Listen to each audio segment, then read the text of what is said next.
Happy you could be with us again. I am with Greg Engert, beer director for the Neighborhood Restaurant Group, a food and wine sommelier of the year. The group includes Where We Are, the newest addition to the NRG, Shop Made. It's right in DuPont Circle, across the street from the southern entrance of the DuPont Circle metro station. And since this new place, Shop Made, celebrates all things DC, we're doing all DC beers. Well, we've been taping here over the course of a month. What is on tap this week? This week. That's the first time that's happened. Yeah, actually, here, Blue Jacket. No, Blue Jacket, yeah. Yeah, so at Shop, right. at Shop Made in DC, we have all DC beers all the time.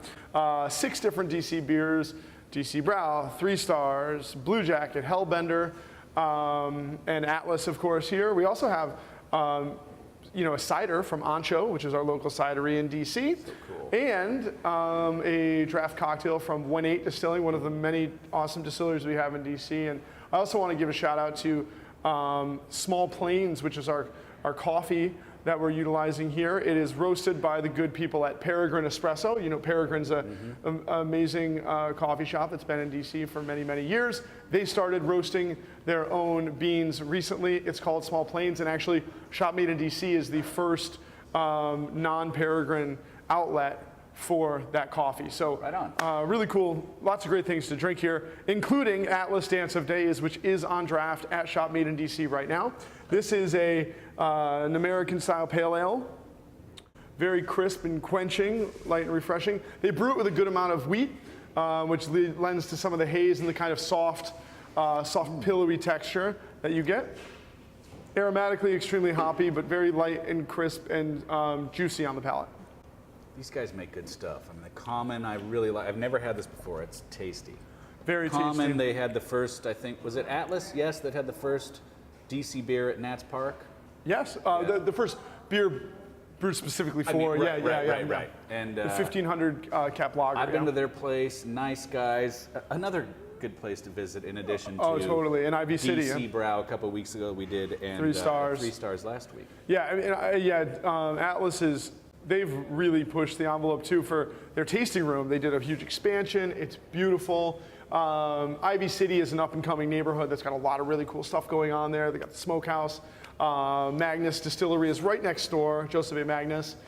So definitely a place to check out. And Atlas recently became the first solar-powered brewery in DC. So they're generating all their energy from a litany of solar panels that they utilize. It's very cool. That's very cool. Now, I know that the NRG's brewery, Blue Jacket, has done a number of collaboration beers, and I assume there's a good bon ami between the DC brewers. Have they done many collaborations together, though?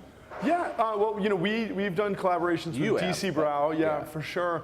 I think that you're starting to see it happening more and more as these brewers find time in their schedules for more one-offs. It's been a great thing for the DC brewers. We kind of touched on this. We talked about DC Brew, is that the demand has been high. So these production breweries are coming out of the gates, really concentrating on their core brands and making sure they can supply the market. And then kind of, as you mentioned, like with 3 Stars, now you're seeing more collaboration beers from them. More one-off beers, more special releases.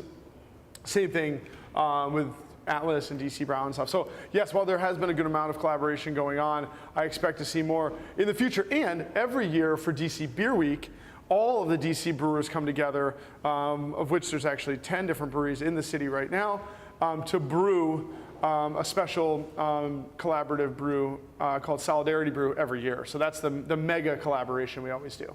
I really like this, and at 5.7%, very drinkable. Also, what I like is that they put the pairing ideas on the can. However, I would like to know what you would pair this with. I didn't peek at there. Hopefully it's correct.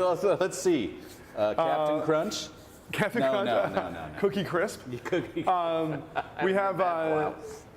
the thing that's striking about this beer is its dryness, but also its big lemony character. So I think of things that really love lemon. Obviously, you could do it with raw seafood. Sushi, sashimi is great. A little salmon on the grill would be awesome. All green vegetables. I love this with just simply prepared asparagus, green beans, peas. You can also do it with like risotto. Creamier pastas do well with this. They hide the bitterness and like accentuate that lemony character. And also something just as simple as like a really just easy roast chicken, I think would be great. All right, well, I'm not going to say what it says on here because I want people to buy it themselves and put some tax dollars into the district since I live here too.